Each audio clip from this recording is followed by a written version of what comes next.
Let's get boots on the ground update on the injury report from our guy, Patrik No C Walker, ladies and gentlemen, joining us from DallasCowboys.com on today's Scientific Method. What's good, Pat? Hey, what's good, my brother? Hey, man, I'm just so fired up after watching yesterday's game that, week one is finally here, bro. It's finally here. But I thought it was funny that Kadarius Toney pretty much cost him that game. But that's neither here nor there. What's up with you? Oh, no. It's both here and there. Let me talk to you. Because last I checked, and let's just be clear, Patrick Mahomes is in his own stratosphere as far as quarterback in the NFL. There's no one on his planet. But it is also true that receivers have to catch the ball. So it really doesn't matter how elite the quarterback is if the receivers are not catching the ball, as we saw in Kansas City last night. And then, of course, people were like, well, Kelsey wasn't there. That's fair. Kelsey was not there. Mahomes' top weapon was not there. But then it's also fair to ask the question, are the receivers not being paid? Were those receivers not chosen to be in those positions by Andy Reid and the Kansas City Chiefs, which means the Chiefs believed that those receivers could get the job done, and they did not. But then you harken back, for example, the pick six that was a great pass by Mahomes, hit the receiver in the hand, tip drill, interception, pick six. Reminded everyone of Noah Brown. Everyone got re-triggered. Jacksonville Jaguars, overtime. But then why is there any difference between that Jacksonville Jaguars game last year when Dak got blamed for the loss? Oh, he threw the game-sealing interception.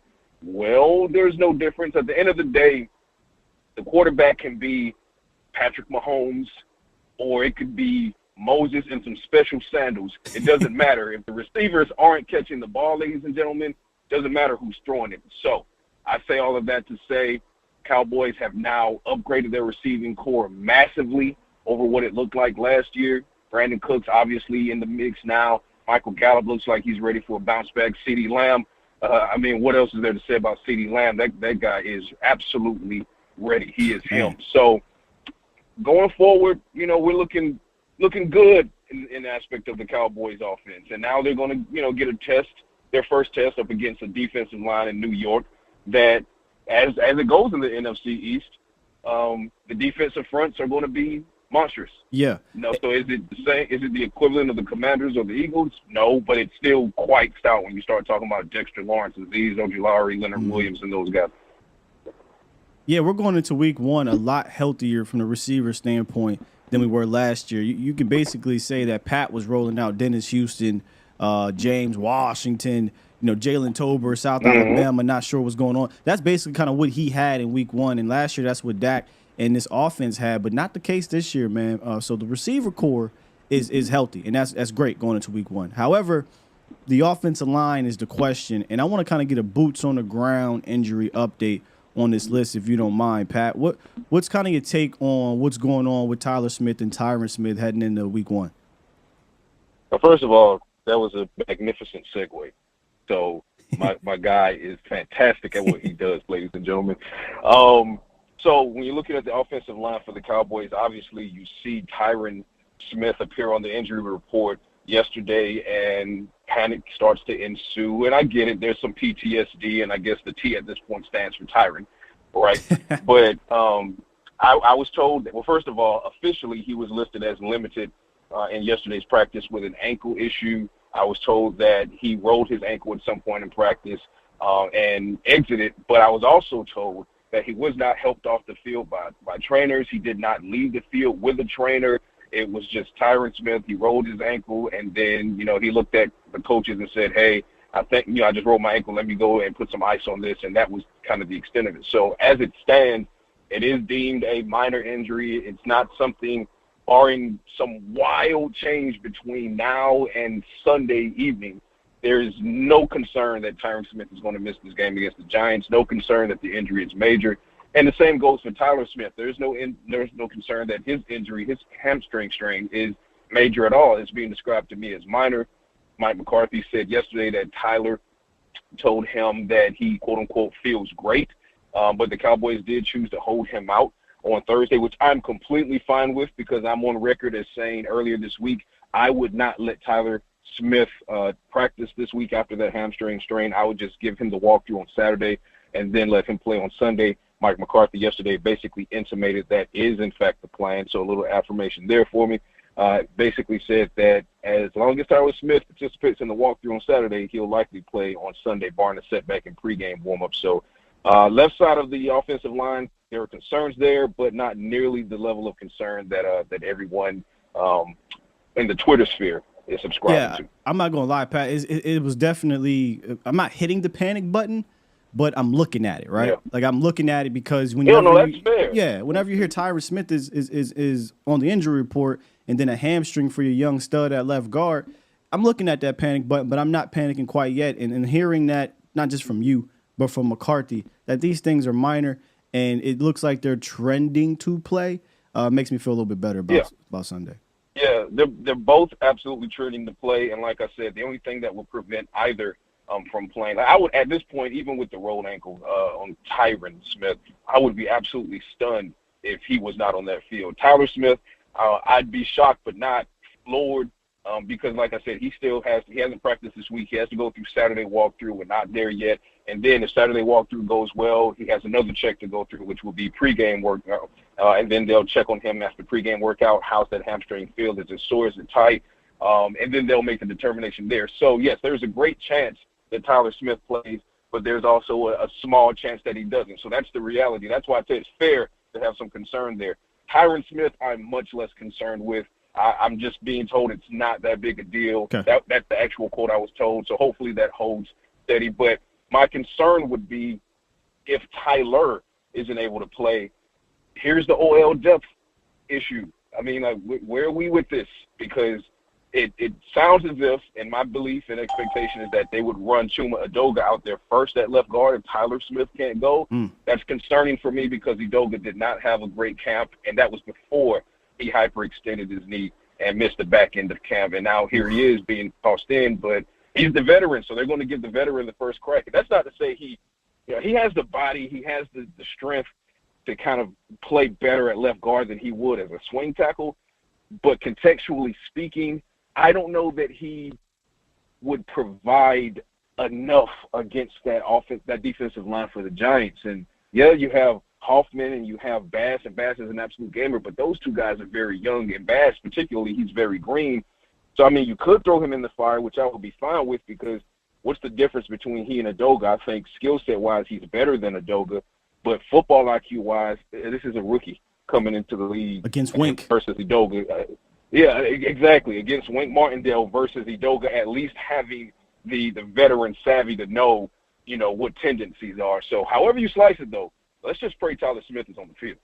Yeah, quickly on the other side of the ball, though, Sam Williams, Donovan Wilson. We got some good news on Sam with the limited upgrade, so that kind of got me excited a bit here because I want all hands on deck against the Giants. But Donovan Wilson, he didn't participate, but obviously it was for family reasons. But are you being told anything about his health reasons in regards to week one?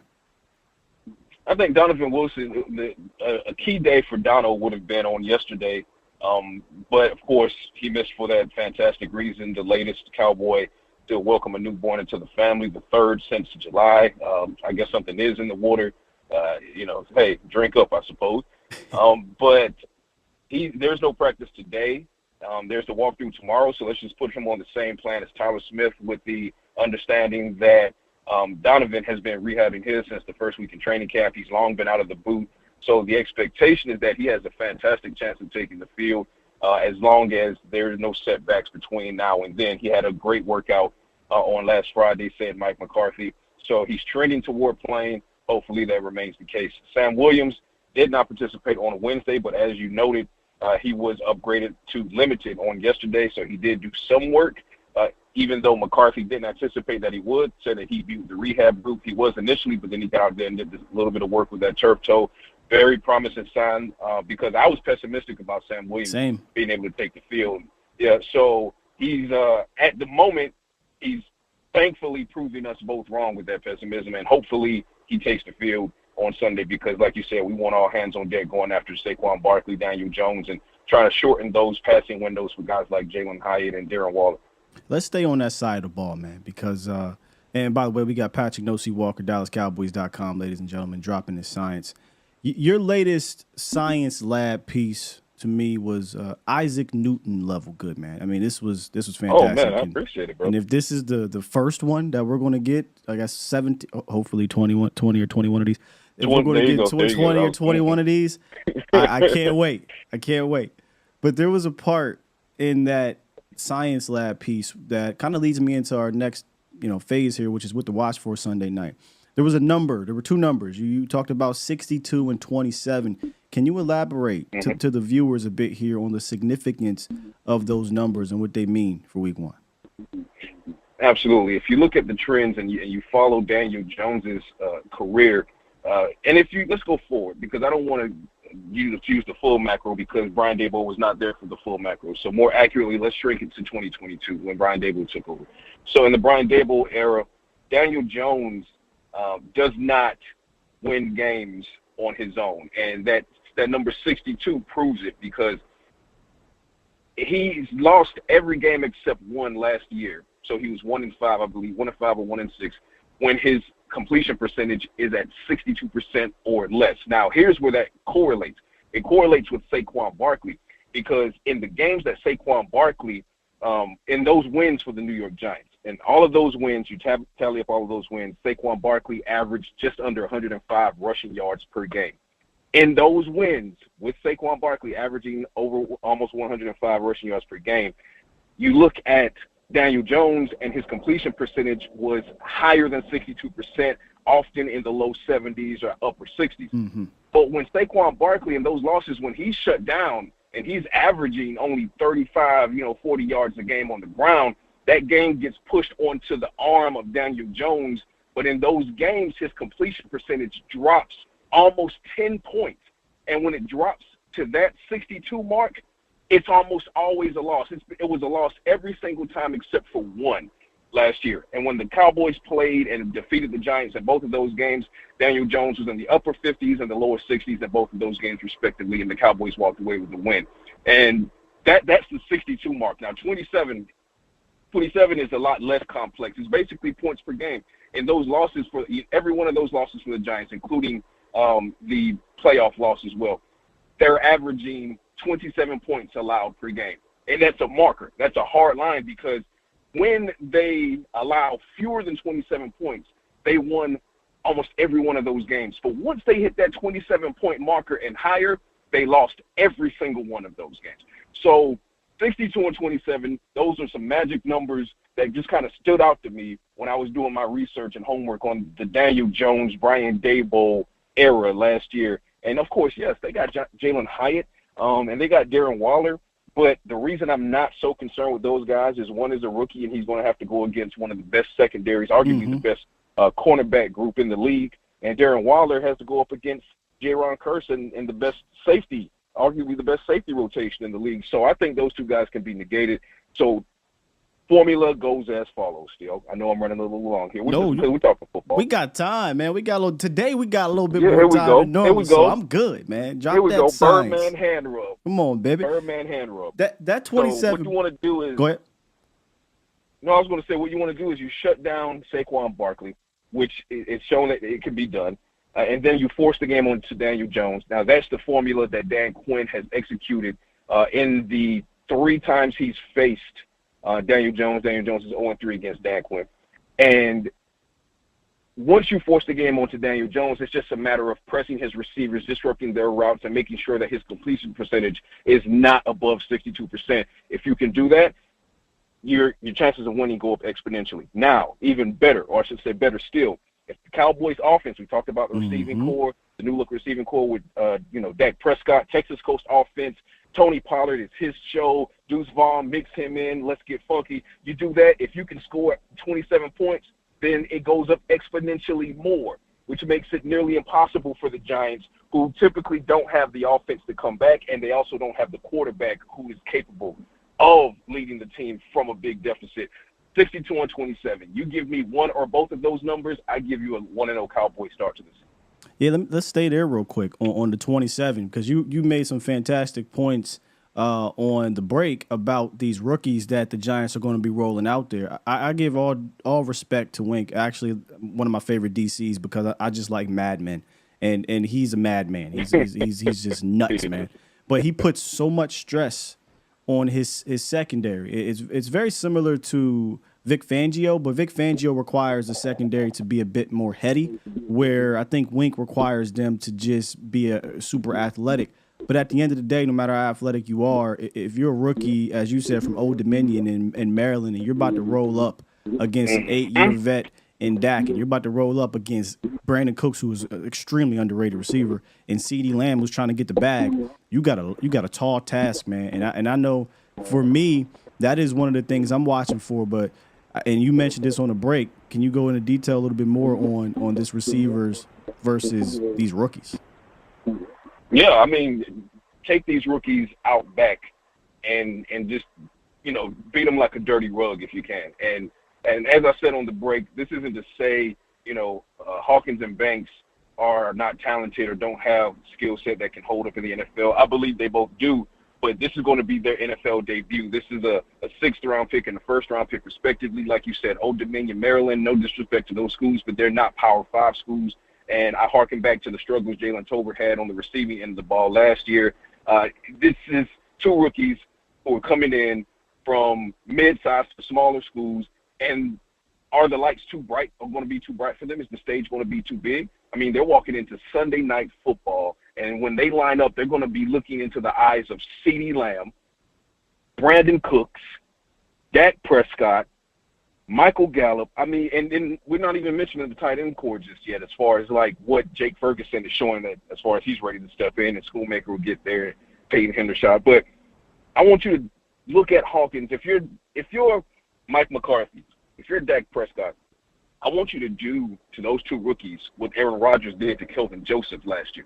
I want you to do those 2 rookies what Doug Peterson and Trevor Lawrence did to Kelvin Joseph and Deshaun Wright last year. This is what I want you to do. Mm-hmm. Attack them early, attack them often, attack them the entirety of the game, because you have to figure out how good can they be or not be, and hopefully you get a big play on one or both of them early, and then you hope to see them start to shrink mentally, and then that one play begets another big play, I really just want you to turn the screws, and I believe that those guys, they'll make a PBU here and there, but you're not going to convince me, objectively speaking, you're not going to convince me that Hawkins and Banks are going to line up against CeeDee Lamb and Michael Gallup and Brandin Cooks and an 8-year veteran in Dak Prescott, who's not too many seasons removed from almost a 5,000-yard season with almost 40 touchdowns. You're not going to convince me that they're ready for that showdown, that matchup with the brightest of lights on Sunday Night Football. So if they can, prove it. I don't think they can, though. I think they'll be fine. They'll find their midseason form at some point, but I don't think they find it in week 1, and I think that you really got to exploit that. That's just a glaring matchup for me. So this is one of those games where it's like, don't use the run to set up the pass. Use the pass to set up the run. Eat those young cornerbacks. Eat them, and that's going to force a longer day for the safeties of the Giants. I mean, just torture them. That will also help neutralize the defensive line that we're talking about. The blueprint is right there. Using the pass to set up the run is a Mike McCarthy staple in regards to the West Coast offense. We got Patrik Walker, DallasCowboys.com here, y'all. Make sure y'all drop in here. We're going to do a hashtag Ask Pat segment today, so go ahead and drop your hashtag Ask Pat questions, and we'll get to them at the end of the segment. But I don't know how much you can gather from this, Pat, so I'm just going to throw it out here anyway. You mentioned Mike McCarthy, or I mentioned Mike McCarthy. You mentioned using the pass to set up the run. Does there seem to be a different energy from Big Mike, now that he's dialing it up and has total control of this offense than from years past? Oh, absolutely. I mean, he's walking with quite the level of confidence and swagger, and honestly, he's having fun. And that's very promising because the keys are back in his hand and both hands are on the wheel offensively. And he's, from minute 1, as far as the parting of ways with Kellen Moore, Mike McCarthy has just been moving a little bit differently this offseason. And then what I'd really love to see is the level of inclusion that Dak Prescott has in coordinating the offense. Obviously, I know some people felt like it was kind of before the game against the Raiders, they felt like, oh, it's kind of gimmicky and, with Dak Prescott calling plays. But no, and I said this going into that game, I said this is for a reason. They want Dak Prescott to be so comfortable with the playbook that he can call the plays himself. And then when you combine a quarterback that has that level of football IQ, that ability to read defenses with a Super Bowl winning head coach and play caller, and then mix in some of the tweaks they're making to as far as revamping the analytics team with guys like John Park and some of these other hires, this feels different.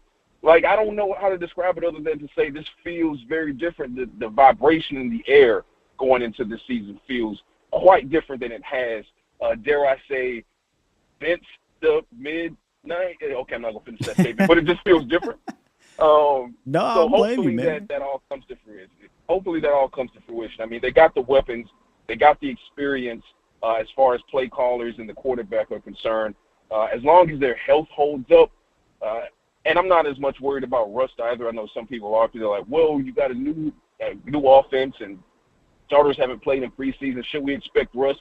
No, number one, it's not a new offense because much of the Kellen Moore playbook is what they're running. They made some tweaks, but the language is still the same. A lot of the play sections are still the same. But look at the defense that the Cowboys went up against in the preseason practices and the training camp practices. I mean, if we're going to sit here and say this is a top 3, possibly a top 2 with the potential to be a top 1 defense in the league, show me one of those preseason games wherein they would have gone up against a defense that matched that or was even close, and they would not have. That's the answer, which means why risk them the injury. So going up against this Giants defense, yeah, it's a dominant front. Nothing that the Cowboys offense hasn't seen every single day in practice this summer. But the secondary is not even remotely equivalent. One is on Mercury and one is on Pluto. And I still shout out to Pluto. You're still a planet to me, champ. But two completely different things. So the Cowboys offense should be able to exploit that secondary in a major way. All right, we got a number of hashtag Ask Packs coming through here. So let me get to a few. Sully asked, will Pollard have the same effect as he did last year, being a change of pace back, since he doesn't have that Zeke type of guy there anymore? Will he have the same effect? It won't. It'll be an impact, but it won't be the same effect. That's what I'm trying to get out. It'll be an impact, but it won't be the same effect. And what I mean by that is he's not the change of pace back anymore. Deuce Vaughn is the change of pace back now. Mm-hmm. Rico Dowdle, although he has a similar build and skill set to Tony Pollard, I'd say Rico Pollard is more of the spell back for Tony Pollard. When Tony taps his helmet, he needs a rest. Here comes Rico. When it's time to change the pace, it's Deuce Vaughn. So Tony Pollard, as the lead back, is going to be asked to do more of the dirty work that Zeke was asked to do. He's going to be asked to run more through the A and B gap than he's done in his football career, but he's shown the ability to do that. If you go back and watch his film, he can do that. In pass pro, when he first came into the league, there was a lot to be desired when it came to pass protection. He's gotten markedly better at pass protection. So the dirty work that you saw Ezekiel Elliott tasked with doing, that's now what Tony Pollard is going to be tasked with doing. So that's going to be his impact now. He's no longer the change of pace back. Will he still get plays in space wherein he can take advantage of would-be tacklers and use his quickness to his advantage? Yes, that still will be schemed into his play set. However, not nearly as much as it was, because they need a guy who's going to run between the tackles, and that guy now becomes Tony Pollard. Another one from Don, the Orca. He says, ask Pat, can you help give me the same confidence in Aubrey that this coaching staff has? Brandin Aubrey, the kicker. Well, I can't give you that same level of confidence because I don't have it to give. I can't sell you what I'm not willing to buy myself, and that's just being fair and that's just being real. So what I will say is my confidence in Aubrey is much higher than it was prior to the release of Vizcaino, because when Vizcaino was in the building, those two guys, they were bad. As a community of kickers, they were bad. Yeah. Vizcaino gets released, Aubrey finds another gear. Now, I attribute that to the fact that he had more reps, so he got better, and that's just kind of how it goes. He misses the extra point against the Jags. We all cringe. It's PTSD. It's like, oh, here we go again. But then when he had opportunities thereafter, he took advantage of them. The 59-yard boot that he missed, he barely missed it, and it had the distance. What does he do? Later in that game, comes back out, makes a 59-yarder. Now, to be honest, I wish he didn't make that 59-yarder because I don't want the Cowboys to know he can do that. I want them to think. I want them to think he can only kick 45 and up. That way you have to scheme the offense to stretch the field. That's what I would like to see. But on a scale of 1 to 10, when Aubrey first came into camp and I saw a few of those kicks and then the blue and white practice, my confidence level was 1.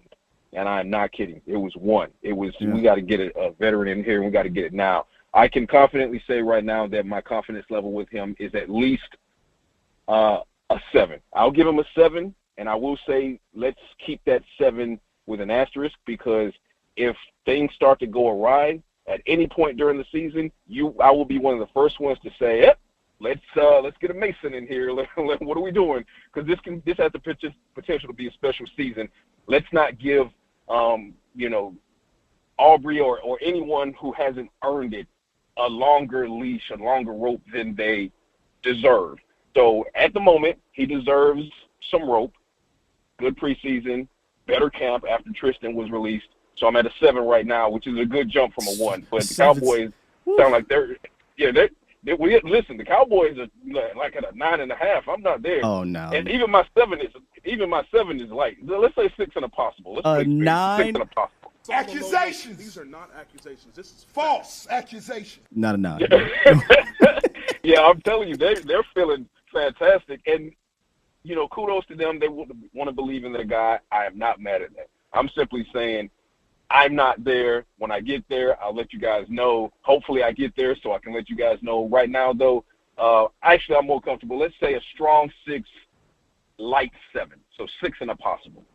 All right, I want two more if I can quickly get 2 more. The first one should be fast. Let's squeeze into one. Hashtag Ask Pat, and I just lost it a bit, but it was basically, Schoonmaker or Hendershot going to be tight end 2 this season? Whew. At the onset, well, first, let me qualify by saying this real quick. Don't get too hung up on TE2, on that title. Gotcha. Don't get too hung up on that.